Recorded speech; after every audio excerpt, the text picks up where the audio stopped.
बिस्मिल्लाहिर्रहमानिर्रहीम। अस्सलाम वालेकुम पार्ट 2 स्टूडेंट्स। बेटा आज हम अपनी एडवांस अकाउंटिंग की क्लास में क्वेश्चन नंबर 9 डिस्कस कर रहे हैं और ये आप लोग अपने नोट्स में निकाल लीजिए। बहुत छोटा सा और बहुत आसान सा सवाल है, कोई मुश्किल नहीं है। तो सवाल पढ़ते हैं। Selected data from the financial statement of Ravi Company Limited and Mehran Company Limited are as follows। Basically ये दो कंपनीज का डाटा दिया हुआ इन्होंने और ये है रावी कंपनी का डाटा और ये है मेहरान कंपनी का डाटा।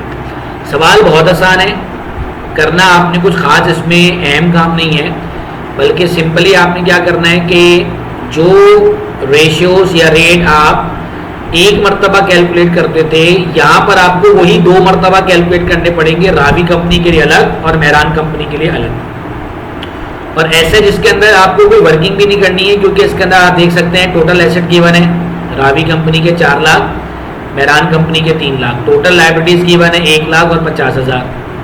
सेल सारी की सारी क्रेडिट पर है 10 लाख और 8 लाख। एवरेज इन्वेंट्री भी बता दी, यानी इन्वेंट्री बिगनिंग और एंडिंग वाला कोई कॉन्सेप्ट नहीं है। डायरेक्ट मैंने आपको एवरेज बता दी 140 एंड 150, एवरेज रिसीव बता दिया 125 1 लाख। और कहते हैं gross profit as a percentage on sale 30% और इनका है 25%। यानी इनका जो ग्रॉस प्रॉफिट है, ये इनका ग्रॉस प्रॉफिट इनकी सेल का 30% है और मेहरान कंपनी का ग्रॉस प्रॉफिट मेहरान कंपनी का 25% है।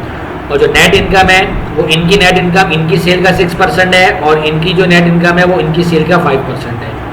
तो बहुत ही छोटा सा और आसान सा सवाल है, करवा इसलिए रहा हूँ क्योंकि इसके अंदर दो अलग अलग कंपनीज हैं, तो कहीं आपको प्रॉब्लम ना हो, तो इसलिए इसको हम देख रहे हैं। और ये मैं आपको कोई सॉल्व नहीं करवा रहा हूँ, बल्कि ये हमारे पास पहले से एक ऑलरेडी पिछली क्लास का एक बच्ची से कैलकुलेटेड हमारे पास इसकी कैलकुलेशन मौजूद है, तो मैं आपको उसी से ही करवाऊंगा। आइए रिक्वायरमेंट देखते क्या कहते हैं। Compute the following for each company. आपने दोनों कंपनी के लिए क्या मालूम करनी है? सबसे पहले नेट इनकम। अब नेट इनकम मालूम क्या करना क्या मुश्किल है? उसने आपको बताया ना कि नेट इनकम जो है वो, ये देखिए इसने आपको बताया कि जो नेट इनकम है वो सेल का 6% इसकी है और इसकी सेल का 5% है। तो सिंपल सेल भी आपको मौजूद है, इसकी सेल का 6% ले लीजिए, इसकी सेल का 5% ले लीजिए। फिर इसके बाद कहते हैं net income as a percentage of share holder equity. हाँ, ये इंपॉर्टेंट बात है कि यहां पर जो नेट इनकम कैलकुलेट करनी है आपने, वो as a percentage of share holder equity करनी है। यानी ऊपर तो आपको नेट इनकम बताया हुआ है इन्होंने 6% ऑफ सेल, तो यहां पर तो मुश्किल नहीं है, लेकिन रिक्वायरमेंट नंबर 2 में कह रहा है कि यही नेट इनकम की परसेंटेज मालूम करो। अब परसेंटेज मालूम करनी है, नेट इनकम मालूम नहीं करनी, बल्कि नेट इनकम की परसेंटेज मालूम करनी है on the basis of share holder equity. तो अब आगे कहेंगे कि सर हमें तो यहाँ पे कहीं पर भी शेयर होल्डर इक्विटी नजर नहीं आ रही है, क्योंकि शेयर होल्डर इक्विटी के लिए मैंने आपको 5 चीजें बताई थी। एक शेयर्स कैपिटल, एक शेयर्स प्रीमियम, एक शेयर डिस्काउंट, वो माइनस करते हैं। रिटेन अर्निंग पॉजिटिव होता है तो प्लस करते हैं, नेगेटिव होता है तो माइनस करते हैं। और पॉजिटिव कौन सा होता है? क्रेडिट वाला पॉजिटिव होता है रिटेन अर्निंग, और डेबिट वाला नेगेटिव होता है। और शेयर्स प्रीमियम, ये 5 चीजों में से कुछ भी गिवन हो तो वो आपकी शेयर होल्डर इक्विटी है। 5 गिवन हो तो 5 ले लेते हैं, वरना कोई एक भी हो तो वही शेयर होल्डर इक्विटी होती है। बट फर्स्ट टाइम हमें शेयर होल्डर इक्विटी के लिए कोई एक भी आइटम गिवन नहीं है, तो इसका मतलब है शेयर होल्डर इक्विटी को कैलकुलेट करने का हम दूसरा वाला फॉर्मूला लगाएंगे। अब सब दूसरा वाला फॉर्मूला हम कहां से उठाएं? तो जाइए इसी नोट्स के ऊपर कंप्यूटेशन वाला पेज है, जरा जल्दी से उस कंप्यूटेशन वाले पेज पे आइए और उस कंप्यूटेशन वाले पेज पे जाके देखिए, आपको नजर आ रहा होगा शेयर होल्डर इक्विटी का दूसरा फॉर्मूला। वो क्या है? Total asset minus total liabilities. तो देखिए टोटल एसेट गिवन है, टोटल लायबिलिटीज भी गिवन है। तो अगर शेयर होल्डर इक्विटी का पहला फॉर्मूला ना लग रहा हो तो बहुत आसान है, आप उसका दूसरा वाला फॉर्मूला लगा लीजिए। तो क्लियर हो गई बात? अच्छा, इसके बाद नंबर सी में कहते हैं अकाउंट रिसीवेबल टर्नओवर और इन्वेंट्री टर्नओवर। और आगे नंबर ऑफ डेज क्या है? तो ये अंडरस्टूड है कि अकाउंट रिसीवेबल टर्नओवर और इन्वेंट्री टर्नओवर दोनों के अंदर हम ए और बी टाइम ऑफ टर्नओवर और डेज दोनों ही कैलकुलेट करते हैं। इसलिए हमें सिर्फ इतना बता दिया जाए कि हमें रिसीवेबल और इन्वेंट्री टर्नओवर कैलकुलेट करना है, तो ये हमारे लिए बहुत है। ए और बी अलग अलग बताने की जरूरत नहीं। सही है जी? तो आइए नोट्स आप अपने सामने रखिए, हम लोग जो है वो इसका आगाज करते हैं। और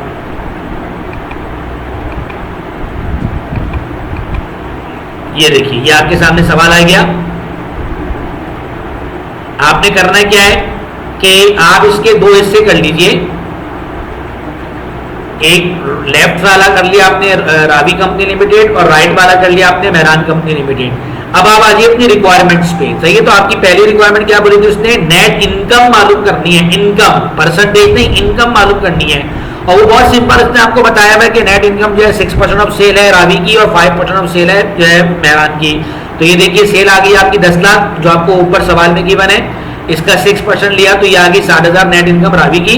और इसकी सेल गिवन थी आपको 8 लाख, इसका आपने 5% लिया तो इसकी सेल आ गई 40, इसकी नेट इनकम आ गई 40,000। तो कोई मुश्किल बात ही नहीं है, क्लियर है बात? ओके। अब इसके बाद नंबर 2 में कहता है net income as a percentage of share holder equity. आपने नेट इनकम की परसेंटेज मालूम करनी है शेयर होल्डर इक्विटी की बुनियाद पर। सर ऐसा तो हमने कोई भी फॉर्मूला नहीं पढ़ा, मैंने आपको जो 22 फॉर्मूले दिए हैं उनमें से ऐसा कोई भी फॉर्मूला नहीं है। तो आज मैं आपको एक टिप बता रहा हूं, फॉर्मूले बेटा 1000 बन सकते हैं, रेशियोज या रेट 1000 कैलकुलेट किए जा सकते हैं, उसकी मर्जी वो जो भी पूछ ले। कॉमन चूंकि ये 22 थे तो ये मैंने आपको बता दिए। अदरवाइज एक तरीका और ये है कि उसकी जो मर्जी है वो फॉर्मूला पूछ सकता है, तो उसका बड़ा आसान सा हल है, इसलिए इसको बहुत ध्यान में रखिएगा। वो जिस चीज की परसेंटेज पे पूछ रहा है उसको ऊपर रखो और जिसकी बेस पे पूछ रहा है उसको नीचे रखो, मल्टीप्लाई एंड वेट कर दो तो रेट निकल जाएगा। अब वो कह रहे हैं कि नेट इनकम की परसेंटेज मालूम करो on the basis of share holder equity. तो यार नेट इनकम ऊपर रख दो, शेयर होल्डर इक्विटी नीचे रख दो, मल्टीप्लाई एंड वेट कर दो। सर अगर वो कहे नेट इनकम की परसेंटेज मालूम करो on the basis of fix asset, तो ये भी मैंने कोई फॉर्मूला आपको नहीं बताया तो कोई बात नहीं, नेट इनकम ऊपर रखो, फिक्स एसेट नीचे रखो, मल्टीप्लाई एंड वेट कर दो, क्या मुश्किल है? अगर वो कह रहा है कि नेट इनकम की परसेंटेज मालूम करो on the basis of gross profit, तो मैंने तो आपको ये भी नहीं बताया। तो नेट इनकम ऊपर रखो, नीचे ग्रॉस प्रॉफिट रखो, मल्टीप्लाई बाय 100 करो। वो कहता है करंट एसेट की परसेंटेज मालूम करो on the basis of total asset, तो करंट एसेट ऊपर रखो, टोटल एसेट नीचे रखो, मल्टीप्लाई बाय 100 कर दो। यानी बताने का मकसद ये है कि मैंने आपको जो मारूफ मशहूर 22 फॉर्मूले बता दिए हैं वो उनसे हटकर भी कोई भी फॉर्मूला पूछ सकता है। तो बेसिक बात क्या है, जिसकी परसेंटेज मालूम करनी है उसको ऊपर रखो और जिसको बुनियाद बनाना है जिसकी बेस पे उसको नीचे रखो। तो ये देखिए मैंने क्या किया है, ये नेट इनकम 60,000 इसकी यहां से आई, ये रखी मैंने, ये नेट इनकम इसकी 40,000 है, इसको मैंने यहां पे रखा और डिवाइड करना है हमने किससे, शेयर होल्डर इक्विटी से। तो सर इसकी शेयर होल्डर इक्विटी किधर है, शेयर होल्डर इक्विटी तो नजर ही नहीं आ रही हमें। ये देखिए ये नेक्स्ट पेज पे, ये मैंने नेक्स्ट पेज पे इसकी शेयर होल्डर इक्विटी आपको बता दी, computation of share holder equity. अब शेयर होल्डर इक्विटी का अगर पहला वाला फॉर्मूला लग रहा होता shares capital, shares premium, retain earning, reserve, तो मैं वो लगा देता, यहाँ पे वो नहीं लग रहा तो मैंने ऐसे कैलकुलेट कर लिया। तो देखिए ये टोटल एसेट रावी कंपनी के 4 lakh, total liability Ravi company की 1 लाख, शेयर होल्डर इक्विटी आ गई 3 lakh, total asset Mehran company के 3 lakh, total liability Mehran company की 50,000, तो शेयर होल्डर इक्विटी आ गई 2,50,000। अब आप इसको जाके यहाँ पे पुट कर दीजिए।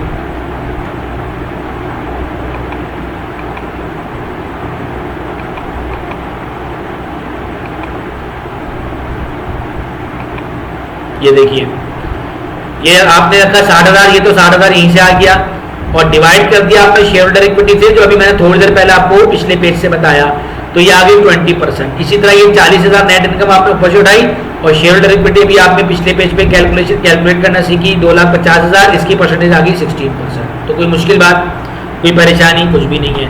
अब इसके बाद ये कितनी हो गई आपकी, दो रिक्वायरमेंट हो गई, एक नेट इनकम कैलकुलेट कर ली, एक नेट इनकम की percentage on the basis of share holder equity.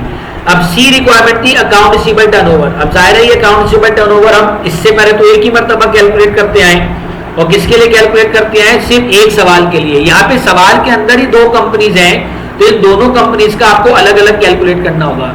तो देखिए फॉर्मूला लिखा net credit sale divide by average account receivable. और ये बात मैं आपको पहले भी बता चुका हूँ कि पर्टिकुलरली इस चैप्टर के अंदर आपने ये बात ध्यान में रखनी है कि अगर आपको सेल सिर्फ एक ही गिवन और ये मेंशन ना हो कि क्रेडिट कितनी है, कैश कितनी है, तो इस चैप्टर में हम सेल को सबको क्रेडिट मानेंगे।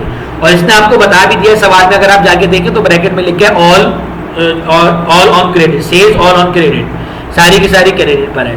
तो ये देखिए रावी कंपनी की सेल रखी है आपने 10 लाख ऊपर और एवरेज अकाउंट रिसीवेबल लिखा आपने 1,25,000, तो ये आएगा टाइम ऑफ टर्नओवर 8 टाइम्स।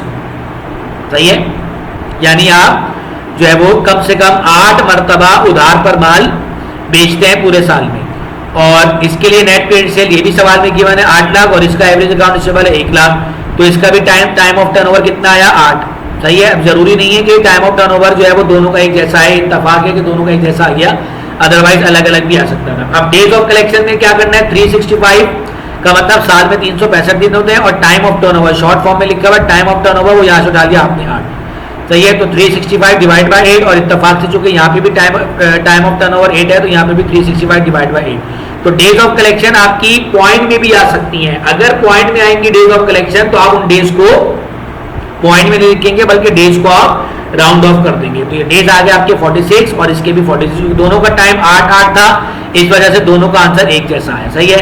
अच्छा, जो आंसर आता है ना उस आंसर को आप ऐसे उसमें बॉक्स में डाल दिया कीजिए। सही है। अच्छा, अब इसके बाद बारी आती है किसकी, अकाउंट इन्वेंट्री टर्नओवर की।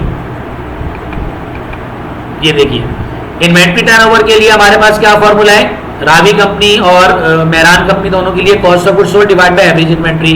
अब क्वेश्चन में itself cost of goods sold given नहीं है, एवरेज इन्वेंट्री तो है but cost of goods sold नहीं है। तो ये देखिए जहां पे मैंने शेयर होल्डर इक्विटी की कंप्यूटेशन की थी उसी के नीचे कर देता हूं। अब कॉस्ट ऑफ गुड्स सोल्ड में भी आप लोगों ने जो कैलकुलेशन करनी सीखी थी वो उस वाले फॉर्मूले से की थी जो आपका पहला फॉर्मूला। जाइए जहां पे मैंने सारी कंप्यूटेशन करवाई वहां पे जाके देखिए, merchandise opening, add net purchase की एडिंग, फिर purchase, add transportation in, total delivered cost, फिर less purchase return, less purchase discount is equals to net purchases, फिर is equals to cost of goods available for sale, फिर less merchandise inventory ending, फिर आती थी cost of goods sold. यहाँ पे ऐसे कर नहीं सकते क्योंकि ना हमारे पास इसमें मर्चेंडाइज बिगिनिंग एंडिंग है, एवरेज है, बिगिनिंग एंडिंग वाला तस्वुर नहीं है, और ना परचेजेस है। तो पहले वाले फॉर्मूले से तो हम cost of goods sold calculate कर ही नहीं सकते। अब आप अपने कंप्यूटेशन वाले पेज पे जाइए, जाके देखिए cost of goods sold calculate करने का दूसरा तरीका कार क्या है। तो दूसरा सही तरीका बड़ा सिंपल है, sale minus gross profit is equal to cost of goods sold. तो देखो दोनों की सेल गिवन है, इसकी 10 लाख और इसकी 8 लाख, लेकिन जो ग्रॉस प्रॉफिट है वो गिवन नहीं है, ग्रॉस प्रॉफिट की सिर्फ परसेंटेज गिवन है। तो बेटा ये कौन सी मुश्किल बात है, ग्रॉस प्रॉफिट की परसेंटेज 30% ऑफ सेल है। तो ये देखिए सेल 10 लाख है, 10 लाख का 30% ले लिया, 3 लाख आ गया। तो ये 10 लाख आपकी सेल है और ये 3 लाख अगरचे हमें अमाउंट की शक्ल में नहीं था, परसेंटेज में था, तो वो हमने निकाल लिया। 10 लाख में से 3 लाख माइनस किया, कॉस्ट ऑफ गुड्स सोल्ड आगे 7 लाख। फिर इसकी भी हमें ग्रॉस प्रॉफिट गिवन नहीं था, इसका भी हमें परसेंटेज गिवन है सवाल में 25% ऑफ सेल। तो ये सेल 8 लाख है, इसका 25% लिया, ये आ गया 2 लाख। अब सेल में से इसका ग्रॉस प्रॉफिट माइनस किया तो इसकी कॉस्ट ऑफ गुड्स सोल्ड आगे 6 लाख। सही है। तो सेम इसके अंदर ये 2 कंप्यूटेशन है। सही है। अब आप जाइए ऊपर और ये जाके आपने फॉर्मूले में पुट किया, 7 lakh cost of goods sold और 1,40,000 एवरेज इन्वेंट्री जो कि सवाल में गिवन है। ये 7 लाख तो अभी आपने थोड़ी देर पहले नीचे कैलकुलेट किया ना, यहाँ से कैलकुलेट किया है, और इसका 6 लाख यहाँ से किया, लेकिन एवरेज इन्वेंट्री आपको सवाल में गिवन है। इसी तरह आपने इसकी कॉस्ट ऑफ गुड्स सोल्ड लिखी ऊपर 6 लाख और इसकी एवरेज इन्वेंट्री ये भी क्वेश्चन में गिवन है 1,50,000। इसका टाइम ऑफ टर्नओवर आया 5, इसका टाइम ऑफ टर्नओवर आया 4। अब डेज ऑफ सप्लाई का फॉर्मूला वही है जो पीछे रिसीवेबल टर्नओवर के डेज ऑफ कलेक्शन में था, which is 365 divide by time of turnover. 365 represent करता है साल के 365 दिन को, और टाइम ऑफ टर्नओवर ये जो आपने यहाँ पे कैलकुलेट किया था 5, इसको आपने 5 से डिवाइड कर दिया, इसको आपने 4 से डिवाइड कर दिया, तो आंसर इन दोनों का पॉइंट में आया होगा। इसका तो पॉइंट में नहीं आया होगा लेकिन इसका पॉइंट में आया होगा आंसर। तो आपने आंसर को पॉइंट में नहीं लिखना, आपने राउंड ऑफ करना है, क्योंकि डेज हमेशा जो है वो पूरे काउंट होते हैं, साढ़े या पौने या सवा डेज काउंट नहीं होते। तो इसकी डेज ऑफ सप्लाई 73 और इसकी डेज ऑफ सप्लाई 91। तो ये आपका जो है वो आज का एक बहुत ही छोटा सा नन्ना मुन्ना सा मासूम सा सवाल था, और अभी इसके अंदर भी काफ़ी टफ सवालात मौजूद हैं। जो आप लोगों को मैंने कॉस्ट अकाउंटिंग के सवालात कराए थे जिनमें मिसिंग वैल्यूज थी, वो इसमें भी आएंगे, तो इंशाल्लाह उसको भी डिस्कस करेंगे। फिलहाल ये हमारा एक सवाल ऐसा था जिसमें हमने 2 कंपनीज का अलग अलग जो है वो रेट या परसेंटेजेस फॉर्मूला वगैरह कैलकुलेट करना सीखे। सही है। अब आप निकालिए अपने 5 ईयर में 2015 रेगुलर का क्वेश्चन अपने सामने रखिए। 2015 रेगुलर का क्वेश्चन अपने सामने रखिए, और ये भी बड़ा एक इंटरेस्टिंग सा सवाल है, जल्दी निकालिए फटाफट।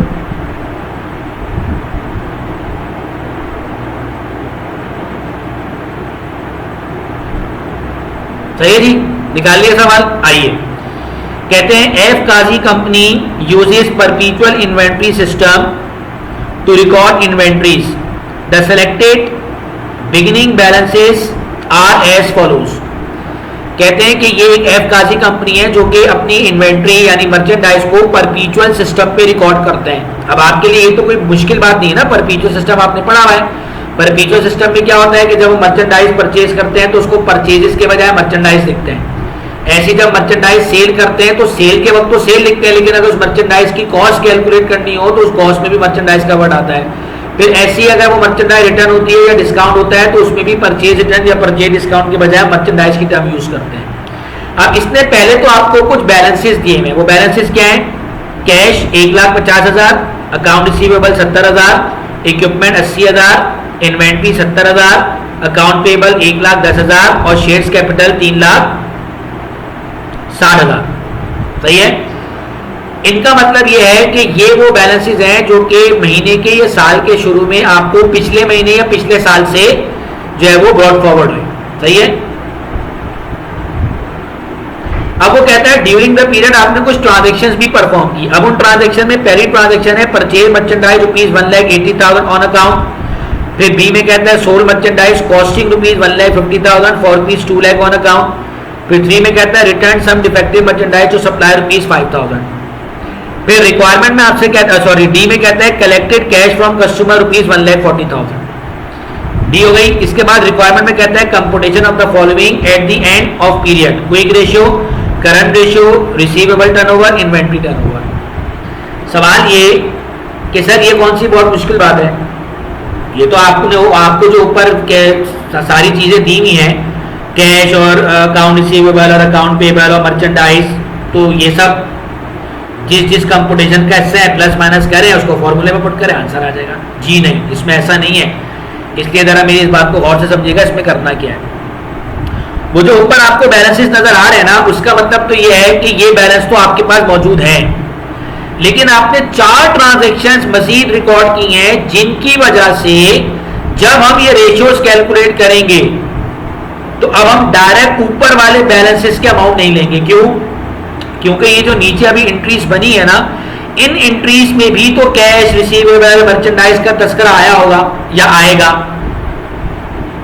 तो वो जो ऊपर वाले बैलेंस है वो तो पुराने हो गए। अब वो जो आपने नीचे एंट्री बनाई है उससे भी तो आपके ऊपर वाले बैलेंसेस में फर्क आया होगा ना।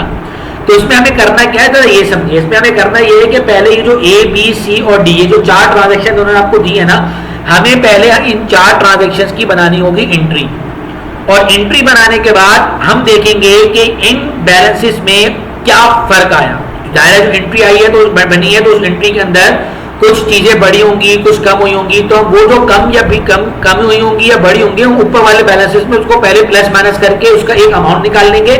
उसके बाद उसको फाइनल जो है वो उसको अपने फॉर्मूले में पुट करेंगे। कैसे, आइए जरा देखते हैं।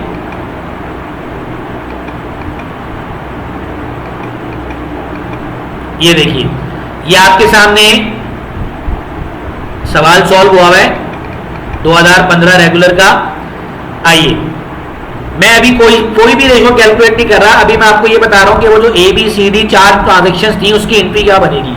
पहली है परचेज मर्चेंडाइज ₹1,80,000 ऑन अकाउंट। तो चूंकि हम परपीचुअल सिस्टम यूज करते हैं तो मर्चेंडाइज डेबिट और ऑन अकाउंट है तो अकाउंट पेबल क्रेडिट। सही है। फिर नंबर बी में कहते हैं sold merchandise costing ₹1,50,000 for ₹2 lakh on account. Merchandise sold की है, सोल्ड करने जितने की थी उसकी कीमत अलग है और जितने में सोल्ड की उसकी कीमत अलग है। 2 लाख में तो सोल्ड की है तो उसकी एंट्री तो ये बन गई। और चूंकि ऑन अकाउंट है तो अकाउंट रिसीवेबल डेबिट और सेल्स क्रेडिट। बात समझ में आ रही है? अकाउंट रिसीवेबल डेबिट और सेल्स क्रेडिट। लेकिन वो कॉस्ट कितने की थी, उसकी एंट्री बन गई cost of goods sold debit और मर्चेंडाइज क्रेडिट 1,50,000। यानी वो जो मर्चेंडाइज आपने सेल की है उसकी कॉस्ट थी 1.5 लाख और बेची है आपने 2 लाख में। तो जो कॉस्ट है उसकी एंट्री आपने बना दी 1.5 लाख से cost of goods sold debit merchandise credit, और जितने में आपने सेल किया उधार पे उसकी आपने एंट्री बना दी account receivable debit sale credit 2 lakh रुपए से। तो इसलिए इसकी 2 अलग अलग एंट्री बनेगी। तो ए की सिर्फ एक ही एंट्री बनी, बी की 2 अलग अलग एंट्री बनी। फिर सी में वो कहते हैं आपसे return some defective merchandise to supplier. आपने कुछ डिफेक्टिव मर्चेंडाइज सप्लायर को वापस भी की। तो बेटा ये सब बेसिक ट्रांजैक्शन है, बेसिक एंट्रीज है जो आपने बीकॉम में भी पढ़ी हुई है, फर्स्ट ईयर में भी पढ़ी हुई है। अकाउंट पेबल डेबिट अगर हम परपीचुअल सिस्टम यूज नहीं करते तो हम क्या लिखते हैं, परचेज रिटर्न एंड अलाउंस। लेकिन चूंकि हम परपीचुअल सिस्टम यूज करते हैं तो हमने क्या एंट्री बनाई, अकाउंट पेबल डेबिट और मर्चेंडाइज क्रेडिट 5,000 रुपए से। और फिर उसके बाद नंबर डी में कहते हैं आपने कस्टमर से कलेक्शन की 1,40,000, तो इसकी भी बड़ी सिंपल है, कैश डेबिट और अकाउंट रिसीवेबल क्रेडिट। सवाल ये कि सर इसने ये एंट्रीज तो नहीं पूछी, आपने ये एंट्रीज क्यों बनाई है, इस एंट्रीज के बनाने का मकसद क्या है? इसने तो हमसे 4 जो है वो रेशो पूछी है, क्विक रेशो, एक करंट रेशो, एक रिसीवेबल टर्नओवर, एक इन्वेंट्री टर्नओवर।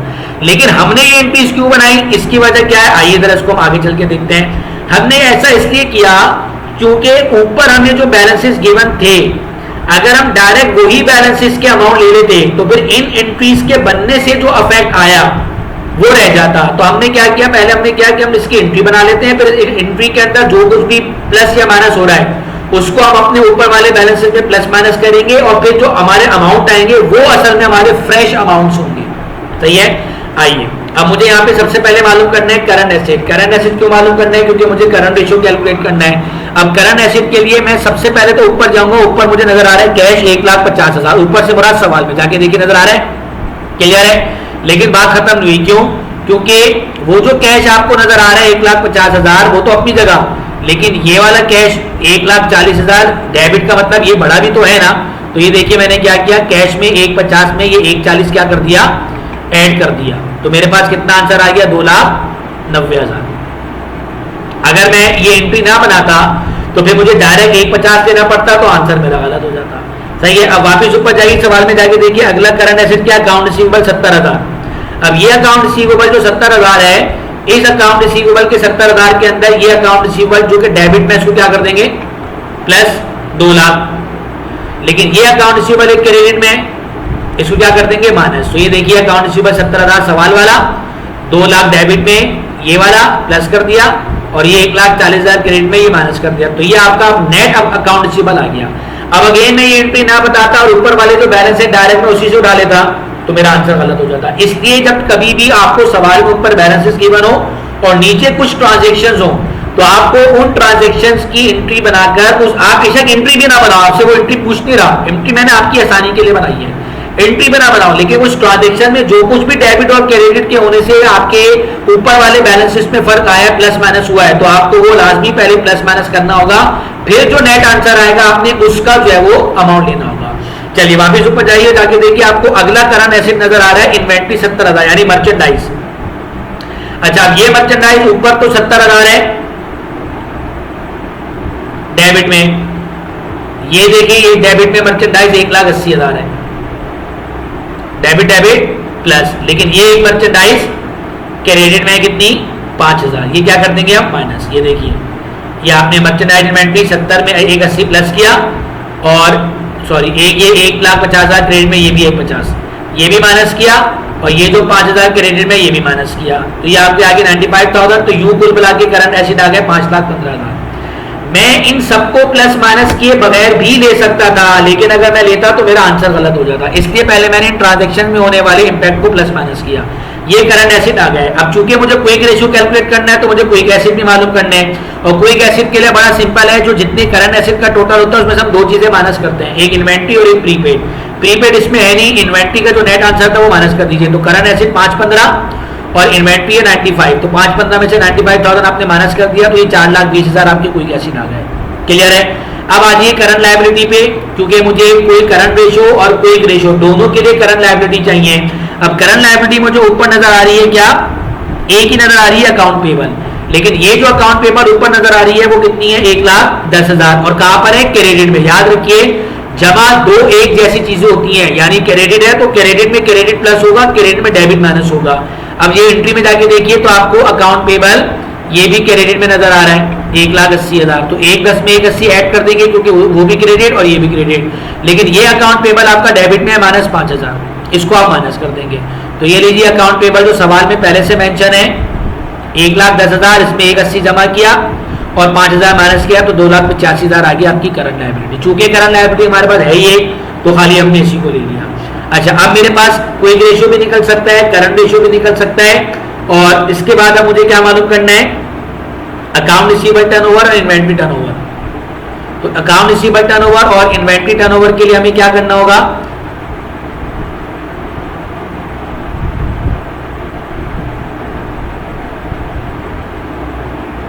ये देखिए 4 चीजें मालूम करनी थी, क्विक रेशियो, अब क्विक एसिड अभी आपने थोड़ी देर पहले पिछले पेज पे कैलकुलेट किए, ये देख लीजिए, ये कैलकुलेट किए थे आपने, ये क्विक एसिड, ये करंट एसिड, ये करंट लायबिलिटी, सही है। अब ये अगले पेज पे इसका सोल्यूशन आ गया, कुछ करना ही नहीं है आपने मेहनत, आपको इसे फॉर्मूला पुट करना है, वैल्यूज आपके पास मौजूद है, न्यूमरेटर और डिनोमिनेटर में रखिए, आंसर आ जाएगा। तो क्विक एसिड आपने ऊपर रखे, करंट लायबिलिटी नीचे रखी, आंसर आ गया 3.8:1, और फिर इसको बाद आप इसको ऐसे करके बॉक्स में डाल दीजिएगा। फिर करंट रेशियो में करंट एसिड आपने ऊपर रखे, वो पिछले पेज पे आपको उसका टोटल नजर आ रहा है 515, और करंट लायबिलिटी 1,10,000। चूंकि ये रेशियो है, रेट नहीं है, वरना मैं मल्टीप्लाई बाय 100 भी करता, और रेशियो के अंदर आप जब कैलकुलेटर से आंसर निकालेंगे तो वो सिर्फ 4.68 बताएगा, रेशियो 1 हमेशा खुद से लगाना पड़ता है। तो ये आ गया आपका 4.68:1। फिर इसके बाद अकाउंट रिसीवेबल टर्नओवर के लिए आपको चाहिए नेट क्रेडिट सेल।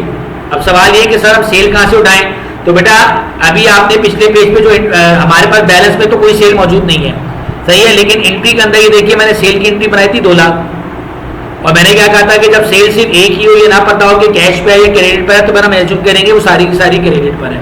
तो ये देखिए, ये आपने सेल रख दी ऊपर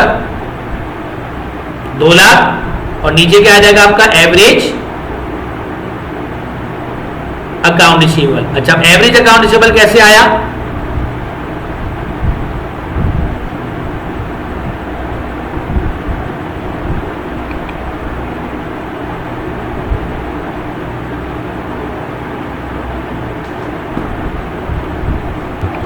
तो एवरेज अकाउंट रिसीवेबल ऐसे आया कि आपको क्वेश्चन के अंदर ऊपर अगर आप जाके देखें सवाल में तो 70,000 नजर आ रहा है। याद रखिए वो जो सवाल के ऊपर आपको जितने बैलेंसेस है ना वो सारे बिगिनिंग है, तो 70,000 तो अकाउंट रिसीवेबल बिगिनिंग हो गया, उसको तो साइड में कर दीजिए, बल्कि आप चाहें तो अब किसी पेपर में पेंसिल में अपने सामने लिखिए 70,000 ये बिगिनिंग हो गया। अब एंडिंग कैसे, ये देखिए, ये जितनी मैंने एंट्रीज बनाई है ना, ये एंट्रीज ये सारी एंडिंग की एंट्रीज है। तो ये देखिए अकाउंट रिसीवेबल 2 लाख डेबिट और 1,40,000 क्रेडिट, तो डेबिट में से क्रेडिट माइनस कर दिया, यानी 2 लाख में से 1,40,000 माइनस कर दिया तो कितना बचा 60,000। तो 70,000 बिगिनिंग और 60,000 एंडिंग, 70 और 60 दोनों को प्लस कर लीजिए, कितना बन गया 1,30,000। इसको आप डिवाइड कर दीजिए 2 से तो कितना बन जाएगा 65,000।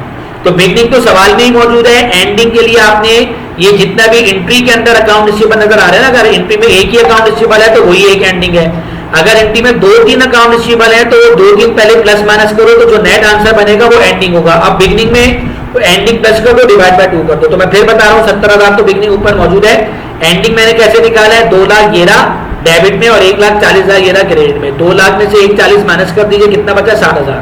तो 70,000 बिगिनिंग 60,000 एंडिंग डिवाइड बाय 2, तो ये बन गया 65,000 आपका एवरेज अकाउंट रिसीवेबल। तो ये देखिए 2 लाख ऊपर और 65,000 नीचे, तो ये आ गया आपका क्या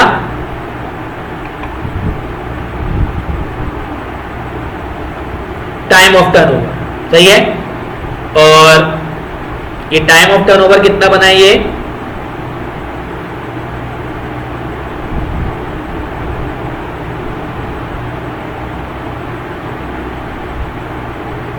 जी, ये है 3.07, सही है। ये थोड़ा सा दिखने में जरा मुश्किल लग रहा है, तो ये है 3.07, इसको अपने पास लिख दीजिए। अब days of collection 365 divide by 3.07, तो ये बन जाएंगे आपके डेज ऑफ कलेक्शन 1 बनाए। जो भी आपका बेटा नेट आंसर है उसको बॉक्स में जरूर डाल दिया कीजिए, क्लियर होगी बात। अब इसके बाद आखिरी है इन्वेंट्री टर्नओवर, और इन्वेंट्री टर्नओवर के लिए हमें चाहिए कॉस्ट ऑफ गुड्स सोल्ड। ये कॉस्ट ऑफ गुड्स सोल्ड हमारे पास बैलेंस में तो नहीं है, लेकिन देखिए हमने एंट्री बनाई थी तो हमें यहाँ पे एंट्री से मिल गई cost of goods sold, clear है। अब एवरेज इन्वेंट्री कैसे है उसको भी समझ लीजिए। सवाल में आपको ऊपर नजर आ रही है इन्वेंट्री, देखिए सवाल में आपको ऊपर इन्वेंट्री नजर आ रही है, कितनी है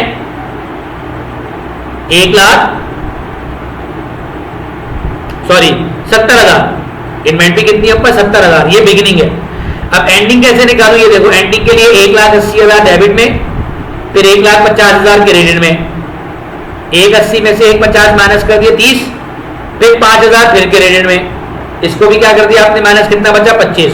तो 70,000 बिगिनिंग में और 25,000 एंडिंग में, 70 और 25 दोनों को प्लस कर लेंगे और डिवाइड बाय 2 कर देंगे।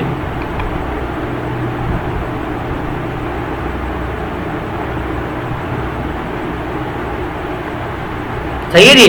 70 और 25 कितनी बनी 95,000, 95,000 को 2 से डिवाइड किया तो बन गई 47,500। तो cost of goods sold divide by average inventory, तो टाइम ऑफ टर्नओवर आ गया आपका 3.15, इसको आप बॉक्स में डाल देंगे। फिर डेज ऑफ सप्लाई आपके लिए बहुत सिंपल है, ये यहाँ पे मौजूद नहीं है, अगले पेज पर होगा, मैंने इसकी स्नैप मिली। तो 365 डिवाइड बाय 3.15 कर देंगे तो आपके पास क्या निकल कर आ जाएगा, डेज ऑफ सप्लाई। और ये आपका था 2015 रेगुलर का question number 4, sorry question number नजर नहीं आ रहा मुझे।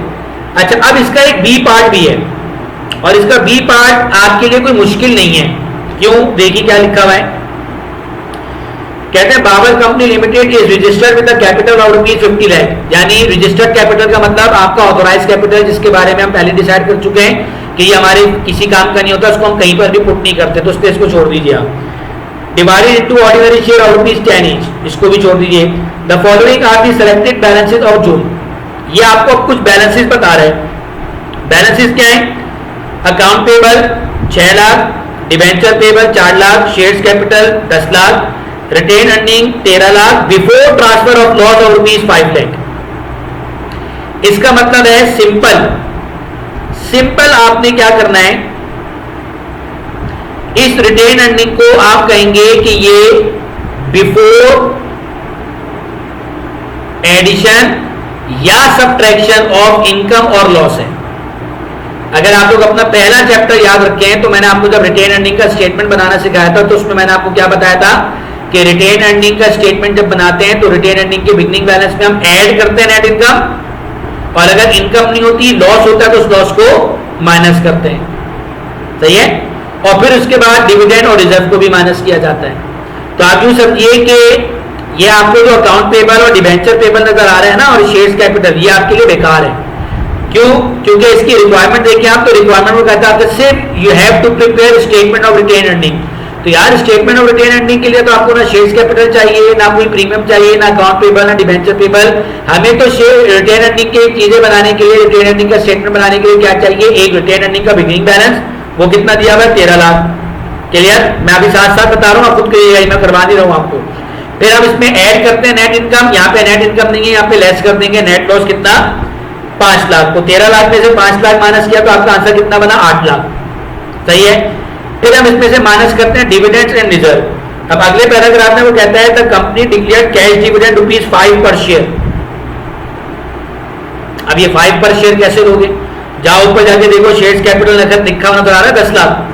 वैसे तो शेयर्स कैपिटल हमारे किसी काम का नहीं है, लेकिन हमें चूंकि शेयर्स कैपिटल की बेस पर परसेंटेज नहीं है, ये नंबर ऑफ शेयर चाहिए, इसलिए मैं वहां पे जा रहा हूं। तो शेयर्स कैपिटल का अमाउंट है 10 लाख, इस 10 लाख को 10 से डिवाइड कर दो, तो नंबर ऑफ शेयर्स कितने हो जाएंगे 1 लाख। ये साथ साथ नोट करते रहो, 10 लाख चूंकि अमाउंट है और हमें अभी फिलहाल क्वांटिटी चाहिए, तो 10 लाख को तुम 10 से डिवाइड कर दो, तो नंबर ऑफ शेयर्स कितने आ गए 1 लाख। अब वो कह रहा है कि जो कैश डिविडेंड है ₹5 पर शेयर है, तो 1 लाख को मल्टीप्लाई कर दो 5 से, कितना बना डिविडेंड, कैश डिविडेंड 5 लाख। जबकि स्टॉक डिविडेंड के बारे में कहता है 10%। याद है मैंने आपको क्या कहता है, डिविडेंड अगर परसेंटेज पर हो तो हम शेयर्स कैपिटल के अमाउंट पे लगाते हैं। तो जाओ जाके देखो ऊपर शेयर्स कैपिटल का अमाउंट 10 लाख है, इस पे लगा दो 10%, कितना बनेगा 1 लाख। तो 5 लाख बन गया कैश डिविडेंड, 1 लाख बन गया स्टॉक डिविडेंड। क्लियर। फिर आगे कहता है it's also appropriate ₹50,000 for debenture redemption. याद रखिए डिवेंचर लिखा हुआ जरूर आ रहा है, क्योंकि डिवेंचर नहीं है, इसने डिवेंचर रिडम्पशन के लिए एप्रोप्रिएशन की, और एप्रोप्रिएशन किसे कहते हैं, रिजर्व को कहते हैं। तो 50,000 आ गया रिजर्व। तो टोटल डिविडेंड और रिजर्व कितने बने 6,50,000। मैं दोबारा बता रहा हूं शुरू से। सबसे पहले रिटेन अर्निंग लिखा आपने 13 लाख, उसमें से माइनस कर दिया नेट लॉस 5 लाख, तो रिटेन अर्निंग कितना बचा आपके पास 8 लाख। फिर माइनस करेंगे आप डिविडेंड, उस डिविडेंड के अंदर आपने पहला डिविडेंड लिया कैश डिविडेंड, जो कि ₹5 पर शेयर है। हमने ऊपर शेयर्स कैपिटल को 10 से डिवाइड करके नंबर ऑफ शेयर निकाले, तो 1 लाख आए, 1 लाख को 5 से मल्टीप्लाई कर दिया तो 5 लाख आ गया कैश डिविडेंड। फिर स्टॉक डिविडेंड बोला 10% ऑफ शेयर्स कैपिटल, तो शेयर्स कैपिटल 10 लाख पे डायरेक्ट 10% ले लिया, वो आ गया 1 लाख। तो डिविडेंड कितना बना, कैश डिविडेंड 5 लाख और स्टॉक डिविडेंड 1 लाख, और रिजर्व बताया हुआ आपको 50,000। तो कितना बन गया टोटल 6,50,000। 8 लाख में से 6,50,000 माइनस कर देंगे आप, तो आपका रिटेन अर्निंग का एंडिंग बैलेंस आ जाएगा 1,50,000। तो बेटा ये आज का सबक था हमारा, उम्मीद है कि आपको समझ में आएगा। आगे चल इसके जो है वो काफी टिपिकल सवाल भी आएंगे, तो फिर उसकी बारी भी आएगी, इसको भी डिस्कस करेंगे इंशाल्लाह। अगली क्लास तक के लिए इजाजत दीजिए। अल्लाह हाफिज़, अपना ख्याल रखिएगा।